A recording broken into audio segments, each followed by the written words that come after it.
we're gearing up for the Grand National Truck Show end of September out in Pomona. So kind of to honor that, we're going to be doing a few special edition episodes, and we're going to be doing them about special edition trucks. Well, that's nothing new to today's thing, because obviously we know, you have your Raptors, your TRXs, your ZR2s. So special edition trucks isn't anything, let's say, new, but there was a time when it was new. Yeah.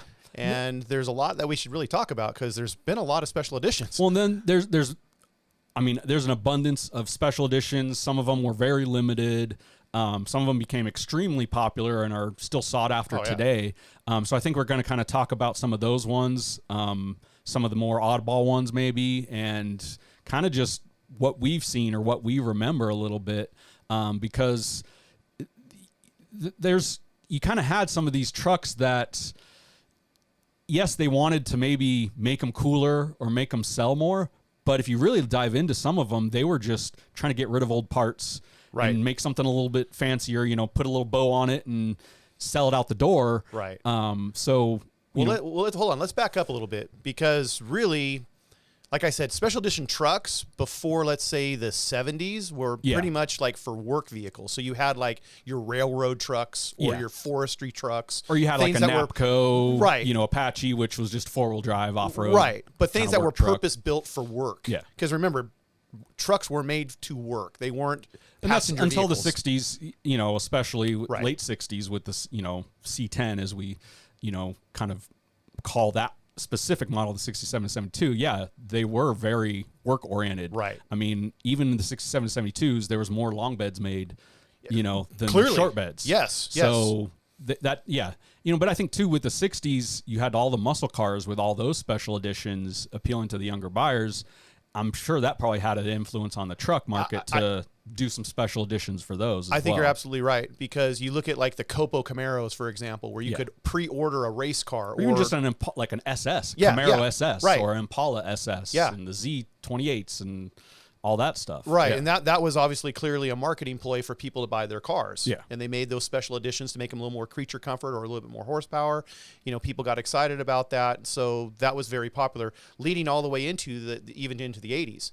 So now we look at how that affected trucks. Well, of course, after a while, there's so many trucks that are work trucks, but then there's also the half-ton trucks that people are like, well, hey, the average guy is going to want to buy a truck. How do we entice that buyer to get that truck? Yeah, and how do we maybe make it appeal that it's not a work truck, that it is more comfortable, a little fancier, to the person that might not think to buy a truck right off the bat. Right. And that's, they had trim levels. They've always had trim levels for a lot of these, especially in the trucks. We talk about custom deluxe, well, your big three, if we're talking, let's just break down Chevy right now. Yeah, Chevys, obviously we're going to focus on everyone, but Chevys, let's kind of kick it off with. Because everyone kind of has heard of the Silverado, Scottsdale, Cheyenne line. That was like your big three that, Chevy did in the 70s. Yeah. When they started kind of really making different trim levels. And making it like a thing. Exactly. Not just, that's a trim level name we put on the piece of paper, like doing the badging and trying to advertise certain trim levels. Right. And, obviously trim level is easy enough for people like the guy that doesn't want the fully loaded truck and just wants a work truck. That was the Cheyenne, but then there was also some other bonus ones too, because some other things, like you mentioned, the custom deluxe, which was one above a Cheyenne, right? But it was still under a Scottsdale. Yeah. So you might have got a cloth seat rather than a vinyl seat. That was like the trim level up. Yeah. Right. Some velour seat or something. Yeah. Exactly. And most of those packages back then in the 70s, they were about interior comfort. Yeah. It was about, what does the door panel look like? What is the material you're sitting on? Does it have carpet? Does it have a headliner? That was another That's true thing. Too. That was a big deal. They didn't have headliners. So, that was more of your just, like I mentioned, creature comforts. Yeah. Well, and that's, obviously some of the trim levels had certain features and stuff like that, but technology-wise at the time, like, you couldn't really do a whole lot more with, maybe they had some little different suspension or some different trim on the outside or paint combinations, but basically your only upsell is really going to be probably the interior on that. Well, and I can remember, I had a 75 short bed Silverado when I was... I don't know, in the early 90s is when I had this truck. And it looked like every other square body. It just, when you got in the truck, it had the sculpted, door panels. It had like you mentioned, the velour seat. It had air conditioning. That was like, that's a bit, definitely a big thing for that. Right. So. But it still had roll down windows. Yeah. So, then you kind of look at it now when you think of Silverado, like a fully loaded Silverado, which is now called a Silverado LTZ. Yeah. Because now, and that's the thing. They still do the trim thing. Yeah. They do the trim thing, but now they've, since like the late 90s or 99 with the GMT 800 trucks. Right. That's when they renamed it 100% to Silverados. GMC used the Sierra moniker for a number of years even before that. Yeah, right. But so now it's like, okay, instead of Silverado being the top level trim package, they're all Silverados now. Right. We'll just then add on a couple letters depending on what, If it has vinyl floor and roll down windows, that's an LT. Yeah. Right. If you want the fully loaded with every bell and whistle, that's your LTZ. So, back in the 70s, that was your Silverado compared to your Cheyenne. Yeah. Well, and that's, we mentioning some of these names like the Scottsdale, the Cheyenne, the Silverado. Right. There's a common theme throughout a lot of these, and Chevy and a lot of the companies definitely used the outdoorsy Western style monikers and stuff for a lot of their models. Yeah. And then that obviously extended even into the special editions as well. Right. Because then you have your Bonanza. Yeah. You have the Bonanza. Well, that's popular TV show. Yeah, exactly.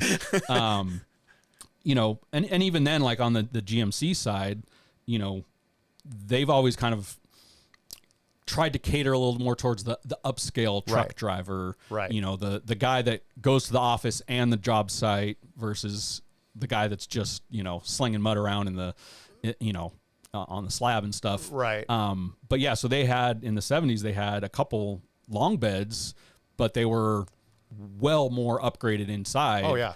And that was like the Bo James and the Gentleman Jim. And even their advertising was like trying to advertise it to women. Right. Well, that idea too was the whole that you could take your truck to the dinner. I mean, I remember like dinner. They had like a magazine ad that was like a guy going out to dinner in his truck. Yeah. And of course, if you're in Texas at that time, that was the only truck you had. But I mean, that was their idea. Is like, probably going out to a nice dinner after the oil rig. Yeah. Right. Oil rig was. Yeah. But that was the idea was your truck's nice enough that you could take a date out in. Yeah. Whereas before, work trucks were farm trucks and stuff like that. Yeah. No. And so that's, getting into the 70s and stuff. I mean, it kind of did seem like there was the trim levels in the 60s. The 70s is really when the model special editions kind of came out. And one of the first of that was actually Dodge. Yes. So they had the Dude, which was like a 70-71 swept line truck, and very similar styling and like lettering to like the Judge of like Pontiac. The GTO, like that kind of a thing. So I don't know if they're that or they're just going off the whole Western theme as well. You know, we think of Dude as surfer dude. Yeah. But, back then, Dude was more like Dude Ranch. Yeah. Yeah. It was cowboy and it was, Yeah. Totally made sense. All of that. I mean, they had several that they kind of kept going with, from the Power Wagon, which they still have that kind of model today. The one that the Little Red Express. I was going to say the Little Red Express stands out to me. Is definitely for themed like special edition trucks. That one's, I think they took it a step beyond or took it a step further a little bit because it had a lot more style to it than your normal special edition. But Dodge has always been kind of that person or that company that's looked for because they weren't always the popular brand. So they had to do something else to be the popular brand. And I think with the Little Red Express, they were taking that off of just what was being built around the time. The whole like apple crate, rear wood bedsides and stuff like that. Bed, but still nice on a nice truck. The stacks. Exactly. Yeah. Yeah. But that was all kind of what was commonplace from people that were aftermarket people, which we'll talk more about that later. But aftermarket guys were building vehicles that kind of looked like that. Dodge had their ear to that, and so they decided to do that. Now, why I remember that truck so much, because there was only 10,000 of those built. Okay. So it wasn't like they were everywhere. Yeah. But there was a model built. There was a model car built. So a bunch of kids my age growing up, that was the model to build. Well, and I was going to say, that one probably was pretty cool for a model because you had all the little accessories and the chrome pieces and stuff like that. It wasn't just a regular truck, so this one was a special, like a fixed up truck, something that, an enthusiast would be into. Yeah, no, definitely. And that's, we'll come back to some of the Dodges and stuff a little bit later. I think maybe we're just keeping in the timeline of 70s, Right. 80s, all that kind of stuff. Well, here's one thing that will kind of throw people for a loop. Ford at the time, they were selling full-size trucks. So we're talking the 70s, right? Yeah. And the F100, because there wasn't an F-150 yet. Yeah. But the F100, a fully loaded F100, was called a Ranger. That's true. Before then, they decided to make a Ranger, right? After the Courier didn't take off, or Right. I guess, Right. So then they introduced the Ranger. And the Courier, too, was the answer to the gas embargo that happened. So they wanted to go with a mini truck, but they didn't look to themselves. They looked to Mazda to produce, the Ford Courier. Yeah. And, that's obviously, that's for another show. But well, and it's also the same thing, too. I mean, obviously at that time, Chevy came out with the Love light utility vehicle. Right. But made by Isuzu. So that's the thing. Yeah, they had their partner, companies that they just borrowed, stuff from Japan. But what's interesting is when I think of a Chevy Love, the color scheme that comes to mind turns out is actually a special edition one. Okay. So like the yellow with the red and black stripes, that's a Mighty Mike. Right. I know. I don't know who Mike is. So they also had a Micadoo. Sure. Right? I know, exactly. Micadoo? Yeah, I don't know why, but it had a little emblem on the back of the bedside there that said Micadoo. They had their 4x4. I want to know who Mike is now. I know, exactly. But they had a cool 4x4 edition too, which it's so funny you bring that up because I was just waiting for you to walk in here, and my Instagram showed a guy from like 1979 with a Yamaha on the back of an old 4x4 Chevy Love. But that was the cool graphic, and they were going after that different user. They were showing like dirt bikes in the back of these trucks, surfboards in the back. They were showing more lifestyle stuff in these trucks. That came out with a lot of the Blazers and the Broncos and stuff as well, because they were definitely marketing those versus the farm truck or the work truck. Totally. That was what much more the family road trip vehicle, off-road camping and stuff like that. And probably the coolest that I think still is one of the Blazer Chalet. Oh, I know. With the Chinook, I think, camper on it. Yeah. I mean, and that screams 70s and stuff to me, because I'm sure there was a lot of shag carpet and wood grain inside of that as well. Well, and think about that's your original overlanding vehicle. No, and that's exactly a especially with a Blazer where there's a walkthrough. Basically, it's not you're not doing a camper over the cab, and where you'd have to get out and walk around the back. So that one still you could. Basically, you have a mini RV with that, and that was an actual special edition that they offered. Yeah. Not just an aftermarket, camper shell you had to throw on there. And they didn't make a lot of those either. Oh, I'm sure they. They made like, I want to say under 12,000 of those or something like that. And they only made them for 2 years. A lot of these special edition ones were only for a couple years. Yeah. And some of them and I guess this is probably the certain requirements with the government of how many they have to make in order for it to be a legal vehicle. But like a lot of them had like 500 built or 1,200, of these built. Right. And even later on, some of them would say like one of 1,500 or something like that, like on the dash. I forget too, because GMC obviously had their version of the Chalet too. Yeah. And I forget the name of it. Oh my God, it's going to kill me. Maybe that's something we leave in the comments. Yeah. Yeah. If you remember what the GMC, camper version was, let us know. But that it definitely seemed in the 70s to be that 70s Western vibe a little bit. And I think as we got into the 80s, it definitely got more modernized, more like street kind of oriented and performance a little bit. I mean, even though performance is a relative term when we're talking about these, especially with trucks, but it definitely, they just reflected the time period, a little bit more. Yeah, and I think the 80s, though, if you think about it, that's when things started to kind of change because the gas embargo from the 70s was over. People were looking to get into more performance-driven cars. Yeah. You've got your IROC Camaros, your Fox body Mustangs. Yeah, some of the Corvettes and stuff that were... Right. And that was, kind of bringing back performance. So now you're going to see more performance-driven trucks coming out just because there's more performance cars coming out. So you're going to have, obviously clearly we know that the 88 to 98 Chevy kind of changed the whole world for that because that's for the first time that truck looked like a car. And I think that's what really enticed more people to look at pickup trucks as, oh, hey, that's something I can use to put the family in. And of course, when extended cabs came out, that was another big thing that people looked at like, yes, I can put people in the back, groceries, and still put my dirt bike or my or a couch. a couch in the back of it. So, up until that time, that was the thing. You had your truck to do work and your car to, Well, drive they had a few additions that were geared towards that, like the 70s square bodies had the Chevy Sport, right.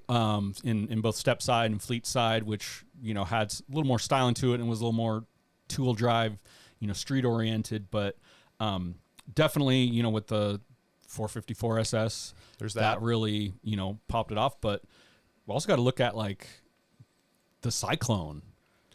Well, of course, that was the way. GMC. I mean, that and the Typhoon, which was the Blazer version, basically. Right. And that was because, in 1987, Buick, of all companies, was the fastest production car with a GNX. So they took that technology, again, leftover parts. Yep. And what do we do with all of these, turbocharged V6 engines? Oh, let's put them in a truck. But let's also make the truck all-wheel drive and scream. Yeah, and a body kit on it. The styling, that was very classic 80s with the, plastic molding. Right. And fiberglass style. Which really wasn't perceived very well at the time. Like body kits for trucks at the time made the truck look heavy. And I know they were trying to give it more of an aerodynamic look. But a lot of people on a truck is kind of a lot of people criticized thing. it. They criticized it, saying that the truck looked lazy and heavy.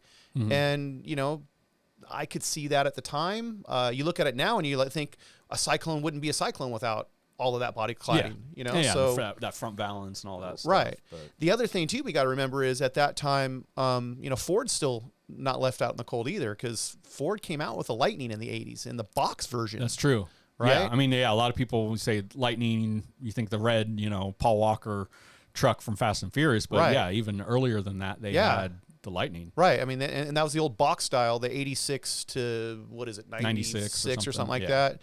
Excuse me, Ford people. But no, it pretty much is. I don't know. I know because 97 was the rounder body style that came out with the, they were always, we always joke, they were always 10 years behind Chevy on the styling of it. Right. Right. You'll eat that in the comments. Right. Hey, we don't care. We own Chevys. I know, exactly.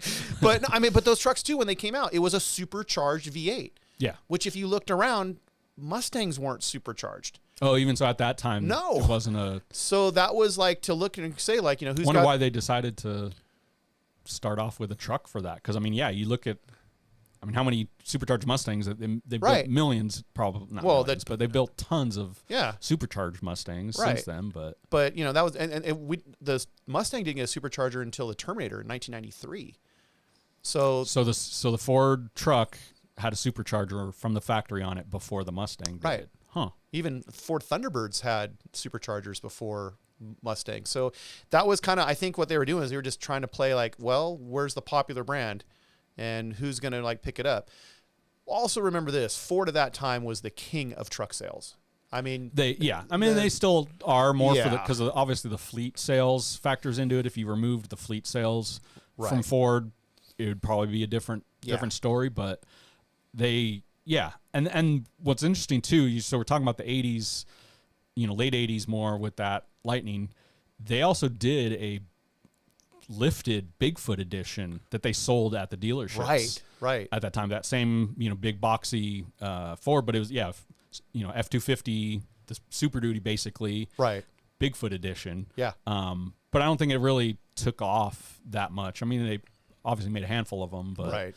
And how much of a play with that was to, Bob Chandler, who was, it was Bigfoot monster trucks. Yeah. And that's what it was. His influence on Ford. It was a licensing deal, kind of collaboration with that. And think about that too at the time where Bigfoot, that was monster truck. That was monster truck. Yeah. If you had a lifted truck, it was a Bigfoot. Right. Like that. Yes. That was almost like Kleenex or Jell-O at the time. Yes.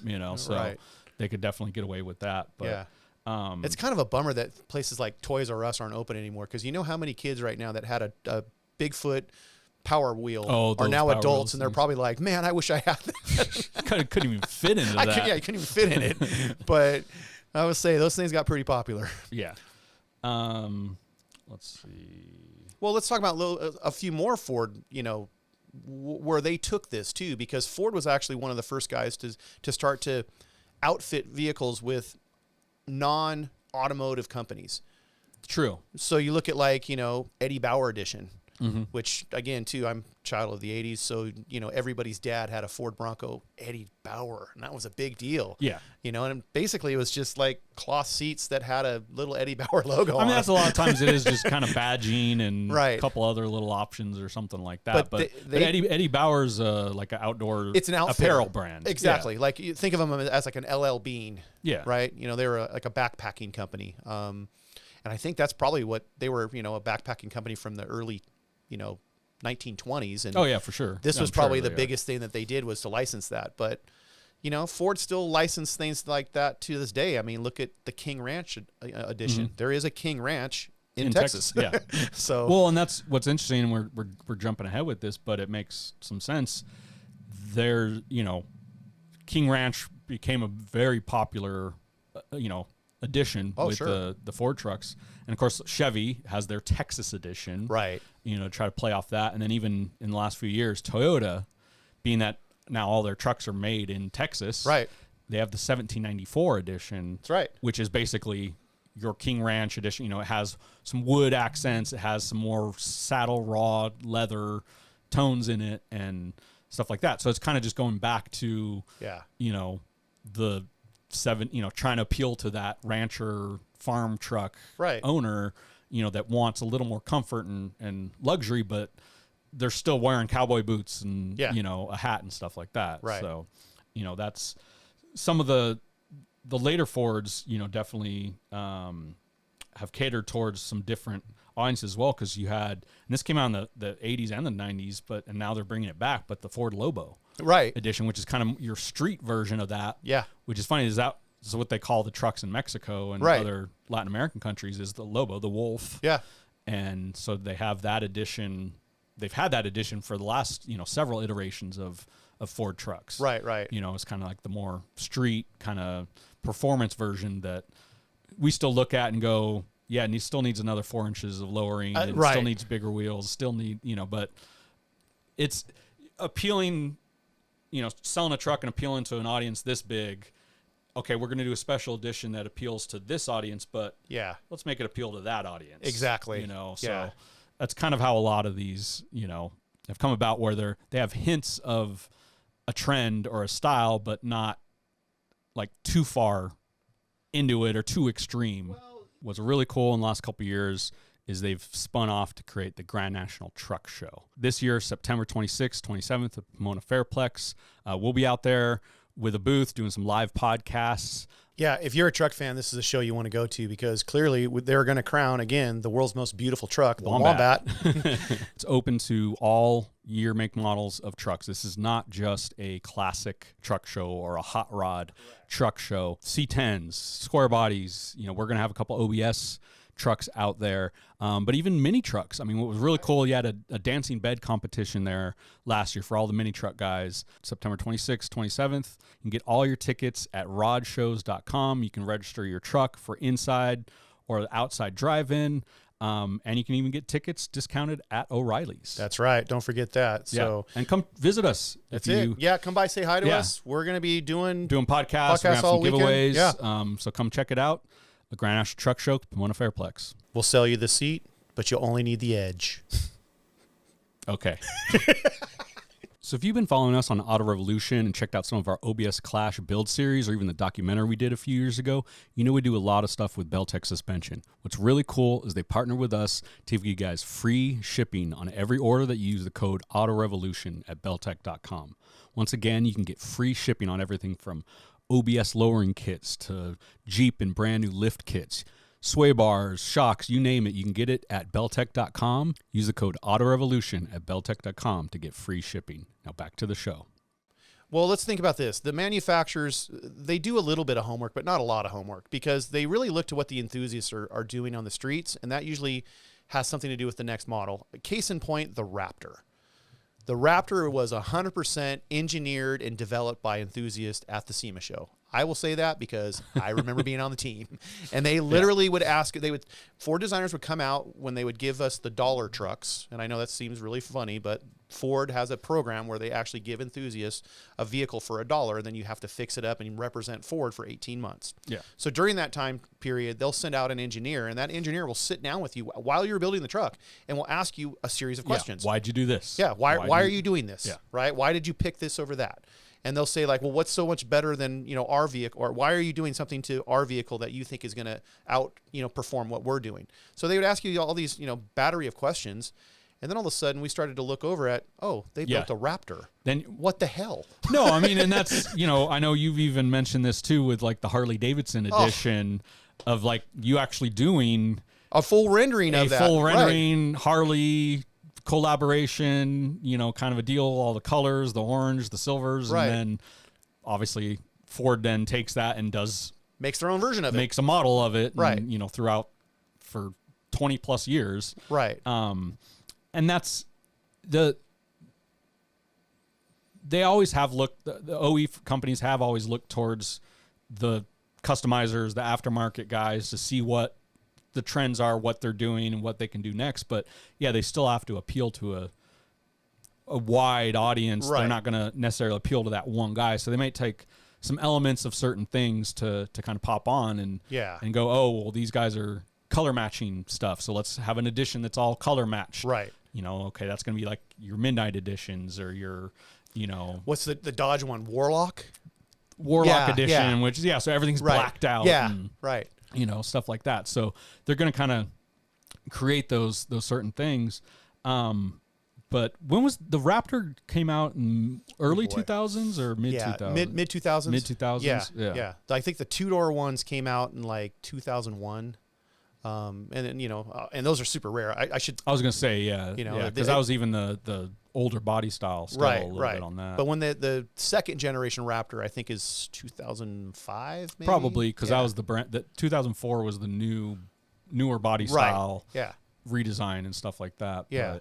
And they're still making Bronco Raptors. Exactly. They're making Raptor. They make a Ranger Raptor now. Ranger Raptor. Yeah. They had some Super Duty kind of Raptor ones that were like Tremor. Yes, that's right. That were kind of based off the Raptor. I would say that's probably the most successful special edition truck. I mean, what do you think? I mean, see, that's a hard one. You're right. Longevity and the longevity number. And number for Raptors. And just popularity within the lexicon of the aftermarket exactly world. Because if you think about it, it's based off of an F-150. Yeah. But not really. I mean, it is unique unique to itself. It's not an F-150. It's a Raptor. The frame's different. The front end's different. A lot of the obviously clearly the suspension's different. Yeah, the suspension's a big. But big that's its own platform. Whereas the F-150, and yes, you can put Raptor parts on F-150s. Yeah, I get that. But for the most part, they're making it their own. Yeah, yeah. And that's because like compare that to like the TRD off-road Toyota. Right. That started out with some accessories, hey, we're going to throw a different shock in there. Right. It's going to have a spacer, or okay, now it's going to have a hood scoop I mean, obviously some of them had superchargers and exhaust and intakes as part of the, the TRD program. Right. But it wasn't until much later on and more recently that it kind of actually got a little more engineering thought behind it. Sure. On a lot of the TRDs than just, like I said, putting on a, pair of shocks, that were off-road and well, let's take, for example, the TRX truck that, Dodge has recently came out with. Yeah. I mean, this is a Hellcat power plant put into a truck. Yeah. And it's Dodge's answer to the Raptor, pretty much. I mean, it's you've got all the fenders and, oversized fenders and suspension that are definitely, competing with the Raptor for the desert runners and stuff like that. Exactly. Yeah. But I mean, both of those trucks are amazing vehicles because they have a hefty price tag. They're $100,000. Mm-hmm. But when you take the thing out in the desert and can drive down whoops at 60 miles an hour and drink your coffee, it's worth $100,000. No, and that's that they've Dodge, or Ram as a truck now, because that's what's kind of interesting is it was always Dodge Ram. It was actually probably in the last 40 years, Dodge Ram trucks. Yes. And then now they've just rebranded as Ram trucks. Right. Even though still under the same, Stellantis brand. But yeah, that TRX has the same horsepower as Hellcat. a Dodge Challenger Hellcat. Yeah. You know, so now you're talking a production truck with 700, 800 horsepower. Right. The Raptor, I mean, there's different versions of the Raptor, and you can get the ones that have super high horsepower or supercharged. A Raptor R. Raptor R and all that. Right. But Dodge has kind of pushed on the performance truck side, you know, for a while. They have. I mean, let's go back to the Power Wagon from the 70s. I mean, they still have that edition, and that was kind of one of the first ones. And that was a 440, you know, big V8 in an old junk-looking truck. But it had the right look. I mean, if you look at it, I mean, to me, the most famous one is from a TV show, because a lot of times these special edition trucks showed up on TV shows. And, you know, the TV show from the 70s called Simon and Simon, which was a detective show of all things. Okay. You know, one of the guys drove a rad Dodge Power Wagon, and it had the multicolored paint job, the big giant Power Wagon on the side of it. Yeah. You know, it had the look, and that's, you know, people you watching that like, I want that truck. Now, how many do they make? Yeah, not many. No, I mean, that's, they've kept it as a special edition kind of tag a little bit, but it never really took off that much. But, you know, coming off of their success of the Viper, I say that with a question mark, because, like, it was a big thing for the time. Right. But you talk to a lot of people that, like, it's not for the money you're spending on it and what it's supposed to be, it's not a great track vehicle or, you know, performance car. Yeah. But they made a Viper, you know, SRT10 truck. Yeah. You know, with a V10 in it. And they were fast. Oh, believe me, I was in the dealership aftermarket accessory business at the time when that truck came out. And let's just say I had to let's just say you borrowed a few of them. I had to take a few off of the lot to perform you know, different accessories, and would come back with missing rubber often. Oh yeah. Because they were fast. I mean, it was something you got into the thing, and first thing you want to do is a burnout. So they do great burnouts. But that's good that Dodge kept the style with that though too. That's a good looking truck. Yeah. No, and that was always pretty nice. And they kept that even for the when they redesigned you know, the body style a little bit later. But let's talk about some of this stuff that Dodge also did that didn't hit. Well, yeah. I mean, that's all these special editions, you know, we're talking about some of the ones that are memorable and like maybe set a trend or reflected a trend. There was a lot that didn't really hit the mark, you know, too well. Which the one that comes up to my mind is, and at the time it made sense, that they made a Dodge Dakota, which was their mid-size truck. Yeah. They made it as a convertible. And which you're talking late 80s mini truck. Right. And most mini truck guys were cutting the roof off their truck and making convertibles. They were going cruising with them, and so it made sense. I mean, looking at it from, you know, a marketing standpoint, you'd say like, yeah, that's the trend. Let's go do it. Now, of course, they had to make it safety featured, so it had this loop roll bar, and, you know, the seat belts tied to the roll bar, and the top was this kind of flimsy, you know, canvas top that it wasn't like the hard top that you would think it would be from what the mini truck guys were doing. Yeah, it was just it was just this like it was just a half-assed like something that safety version. Maybe they ran into the guys at Jeep one day and said, "Hey, can you guys make me a top?" And that was kind of like the you know, the design. They probably meant it to be a roadster most of the time. Right. Just had to have a top on it, so they didn't really put too much effort into the actual top. And I don't think that design, like, okay, let's talk about the SSR, which is your Chevy, same thing, you know, retro throwback that they tried to make into a convertible. Usually it's the guys that the Corvette owner couldn't, you know, buy a Corvette, so he's going to that deal. He bought a Trailblazer. Yeah, pretty much. They're Trailblazers. But, you know, that is kind of, you know, that idea didn't hit. The convertible idea wasn't good. I don't think a roadster truck has ever really hit. Even guys that have done custom ones, there's some cool ones, but not. I mean, like Rob Maggi and Crew Cut be about. That'd probably be the one that's the most known. Right. You know, I mean, but like, yeah, there's been a lot that you're like, okay, you could have just left the roof on and it would have been just as cool. Right. Or it took away from, you know, maybe some of that. Right, because now the sad thing was, a few years prior to that Dodge Dakota, Dodge's again, their mid-size truck, but it was a mini truck. It was called a D50. It was made by Mitsubishi. Yeah. And they had a Ram. Same as the Mighty Max, basically. Exactly, right. But they had a pretty cool edition called the Ram Sport. And again, it was just the way it was painted and the way it was kind of outfitted. It had, it had special wheels. It had color matched wheels, stuff like that. And if you look back at the trends right now that people are painting muscle cars or even some trucks, that D50 Ram Sport would fit totally into today's deal. It's just the body looks old. Yeah. Right? No, and that's probably a lot of those the styling of them some of them are weird, because I found some weird Chevy ones, especially too, that had some weird like Aztec style graphics down. Like a lot of these companies were just kind of throwing out whatever idea they could and see if something hit or not. But there's a lot that it could still, the styling could still apply today, just in a little different look. But then there's some that I've seen of, I don't know if they've special editions they've done, but like little versions that Chevy or GM have done, right?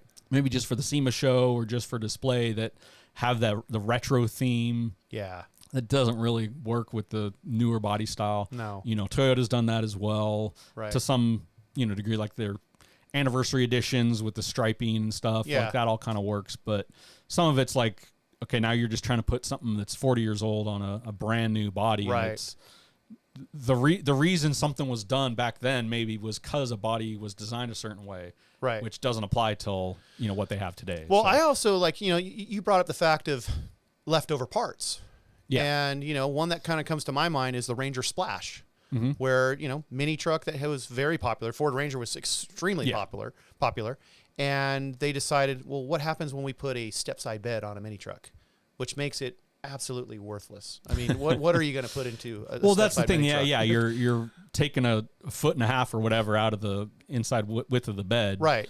And it's already a mini truck. Exactly. Yeah. So and S10 Extreme, they did the same thing too.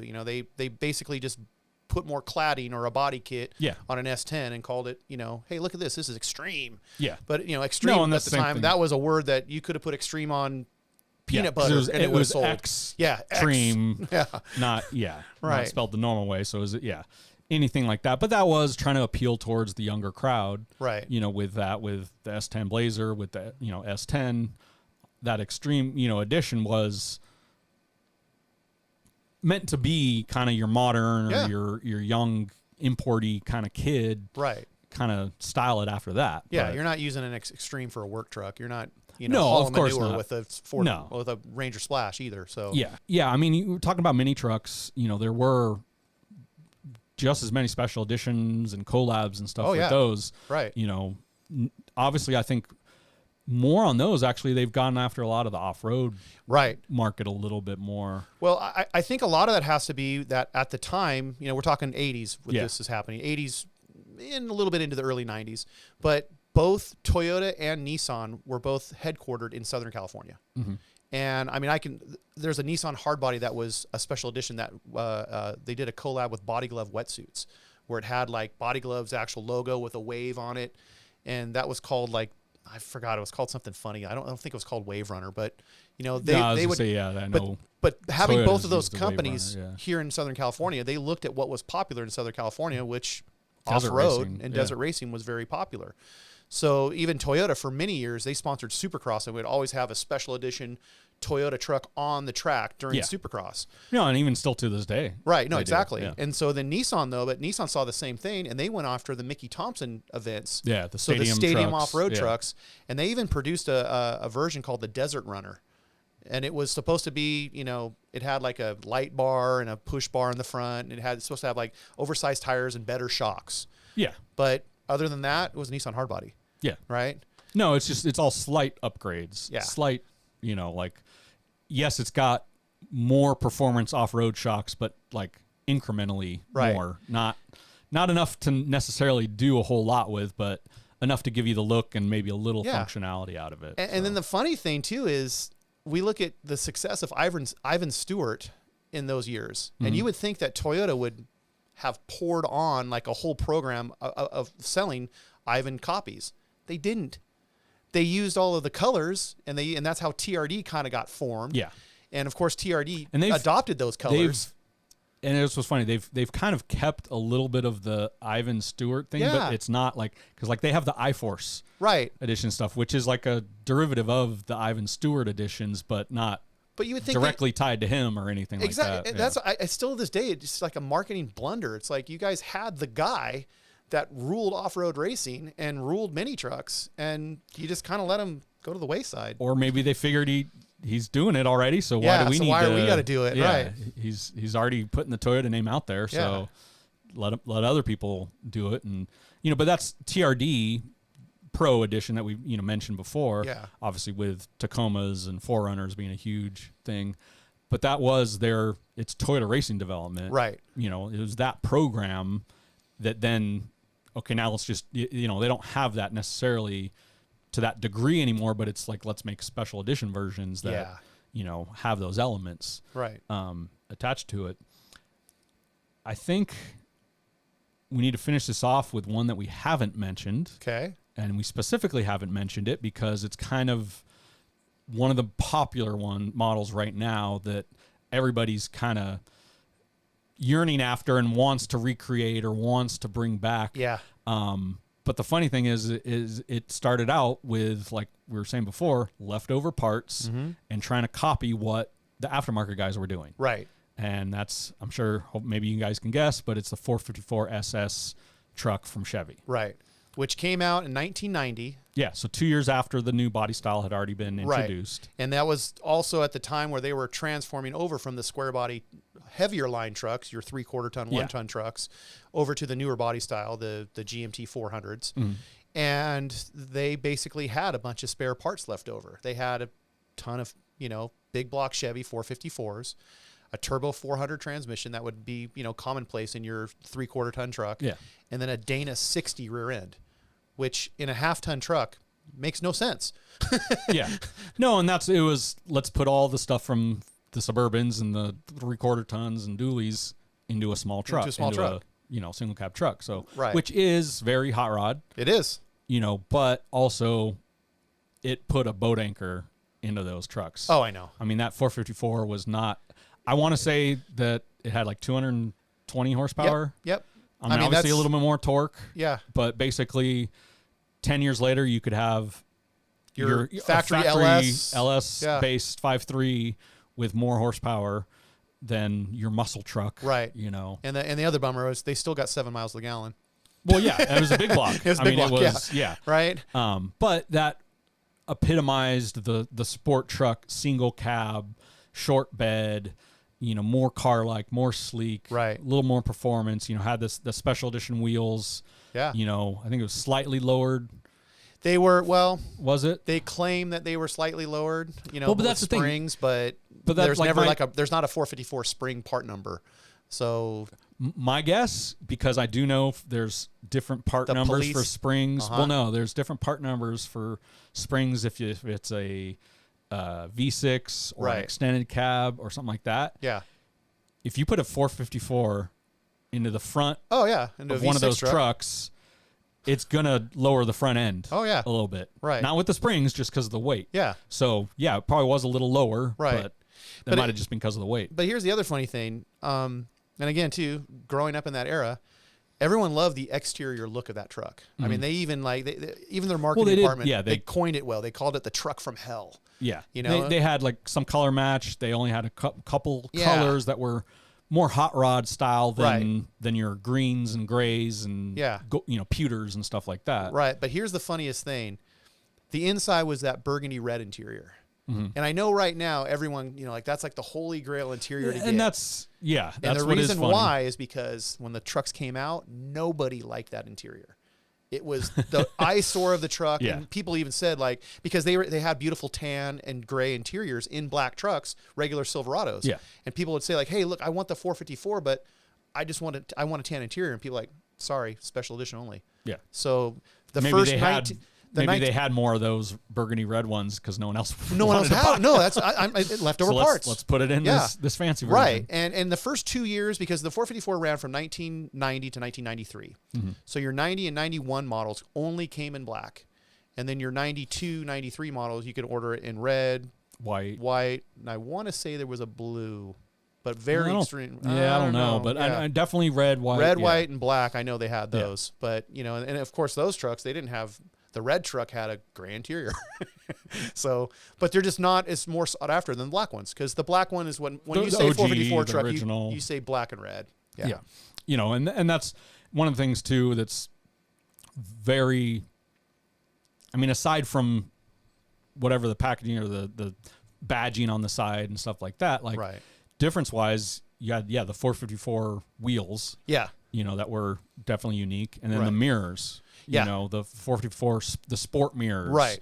You know, which especially for that time when you're coming off the 80s with the huge elephant, you know, Dumbo mirrors, Totally. like that was a huge departure. Right. You know, to make it more sporty and stuff like that. But also, you look at a lot of the stuff that was done. It was what the guys, you know, Boyd was doing. Right. It's what Trader Tim was doing. It's what a lot of the custom hot rod guys were doing to these trucks. Right. Chevy just basically was like, hey, We'll do I'll that. just copy that. And Right. we can just do that from the factory. Well, if you think about it, like you mentioned, those hot rod builders, they were leaning more towards the European looks with like monochromatic paint jobs. Yeah. They were removing chrome and painting chrome. So that truck coming factory with no chrome, that also was a big statement. Yeah. When they looked at it and they're like, oh, wow, you know, this thing, like they shaved the bumpers. No, they didn't. They just used a work truck bumper and painted it on the car. Yeah. But we didn't know that, you know? No, and that's, We thought you it was didn't all know what designed. version they had and Right. what things. But yeah, that's was just churching up some, Yeah. you know, leftover parts or some cheaper parts. And, Right.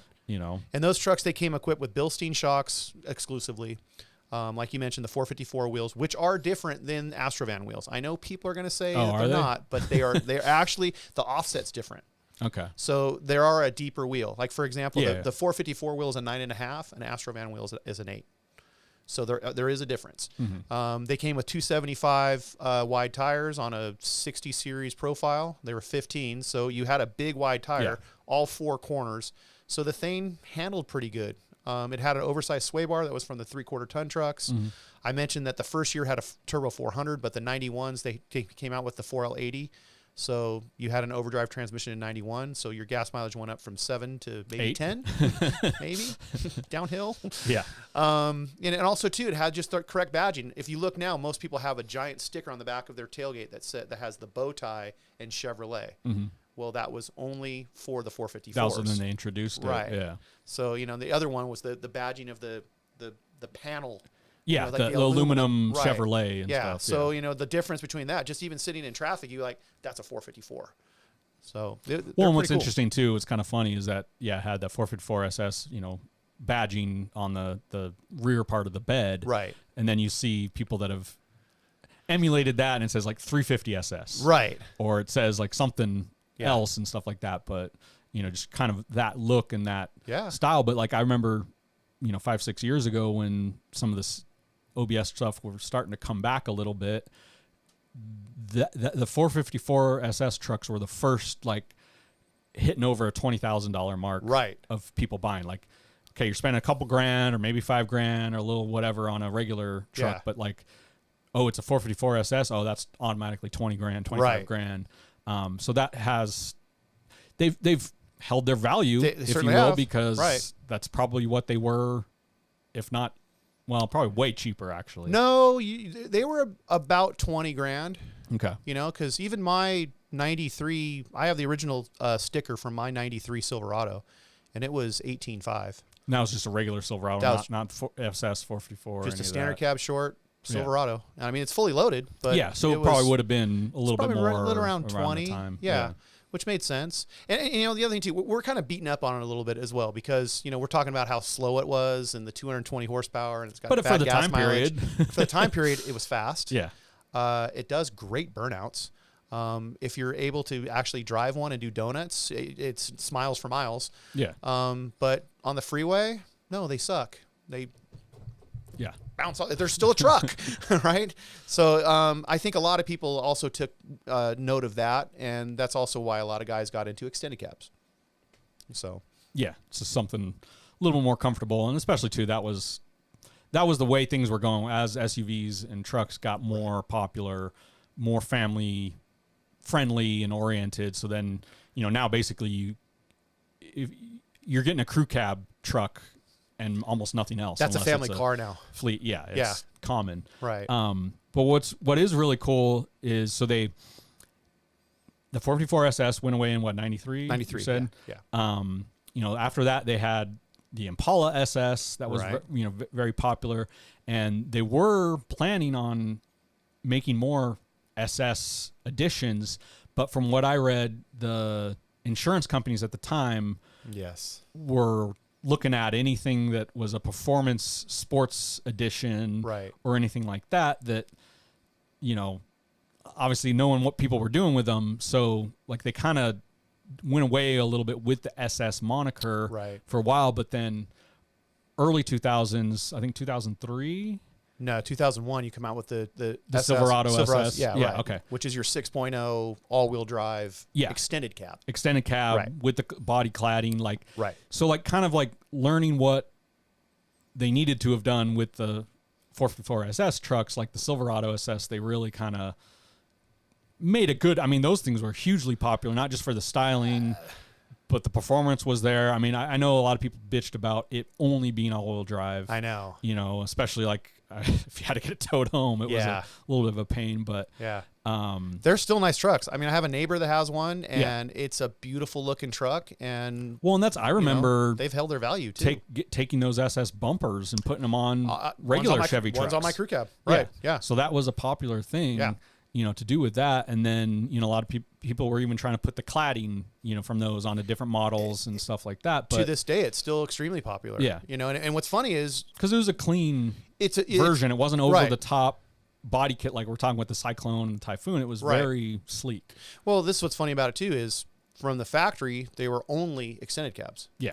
And if you look at them now, most SS clones are standard cab short beds. Yeah. Where they're just cutting down. No, because that's what, it wasn't available from the factory. So someone's going to find out a thing. And what's interesting, they did do even some special edition SS editions, like the Intimidator. Which was a harkening back to, the 454 SS days with, Junior. Right. Dale Earnhardt. Right. And they even, I think, made like 3,333 of them or something like that.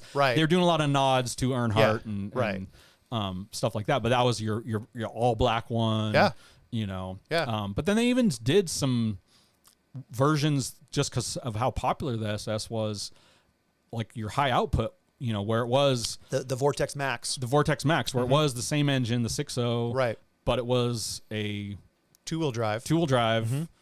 Not as modded out for everything else, but still a good little truck. Yeah, and those are still sought after to this day. That's a huge flex to have a Vortex Max manifold cover. Yeah, that's a big deal right now. So that's great. Those models, they'll still continue to be popular for many years to come. Well, and it seems like kind of since then a lot of the special edition, and they've thrown out stuff here and there. Like I know Chevy's had like a couple years ago, like they kind of were doing like it was like blue tones on a black truck as a special edition. Yeah. But a lot of them have seemed to gone after the off-road market for that. Like you mentioned the ZR2, you mentioned, the TRXs, the Raptors, the TRDs. Pros. Yeah. So a lot of them are very off-road oriented. Right. Okay, this is what's being offered from the factory, but then a lot of times the dealers themselves might come out with their own special editions. Right. And if you think about it, it's kind of based on region too. Yeah. because like we said earlier that the Southern Texas California, edition. right, too, there's that, or even to like, the companies, if they're located in a certain area of the country and they see, only certain things, and they're going to go after that. Yeah. But with the dealerships, what they did or what they do is based on who's coming into their location, they'll build packages out and make them their own special editions. So you'll have like, the Galpin Ford, for example, is a major one that they've been doing special packages since the 50s. Yeah. Tasca Ford, that's out in Ohio, they have a F-150 that makes basically 800 horsepower that you can finance it right there on the spot. Well, and that's the thing too, is even if it didn't come from the factory, coming from the dealership, you can finance it. Warranty. You can warranty it. Right.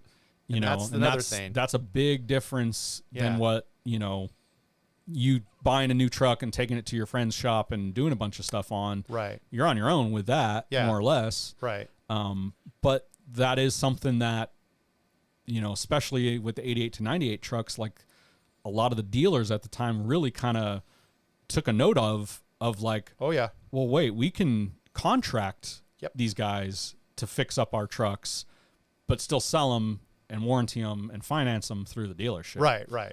Yeah. But I think that's something that we'll bring up the value pack in the next episode. And that's, yeah. So I was going to say, so that's, I mean, it's kind of funny. We look at it as like hot rod trucks or something like that, or like the, you know, we'll see even now the packages of a lift, you know, truck with a ready lift spacer kit on it and some method wheels and, you know, some LEDs on it or something you could buy at the dealership. Right. But so, yeah. Do you know why they were called value packs?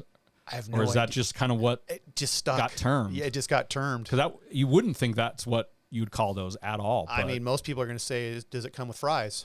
Right? Because I mean, that's the combo. Big Mac value pack, right? Yeah. Yeah, the value pack, you think that as you're getting something extra for less money, right? But probably weren't. Yeah. But yeah, the guys like, you know, Boyd's was a huge part of that. Traders was a huge part of that. Yeah. You know, a lot of the dealerships then obviously kind of took it on as their own, and then but just subcontracted out. Because I know, like, even like Ken Grody Ford, all day long, you know, they do tons of special editions, but like they're built by an offsite company, built by an audio shop or a suspension shop, or they'll contract it out locally. Yeah. But have to their spec and their design and their, you know, special edition to sell on the showroom floor. Right. Well, I think we'll get into that next time, huh? Yeah. So we'll get into kind of some of the dealer options or the dealership special editions in the next episode. And once again, September 26th, 27th, Grand National Truck Show out at Pomona Fairgrounds. It's open to all years, makes, and models. So all these special edition trucks we've talked about, all of them are welcome there. That's right. And even if it's not special. That's it. So go check it out. We'll be there doing some podcasts. Once again, go to rodshows.com to go check that show out, and we'll see you out there. Be there.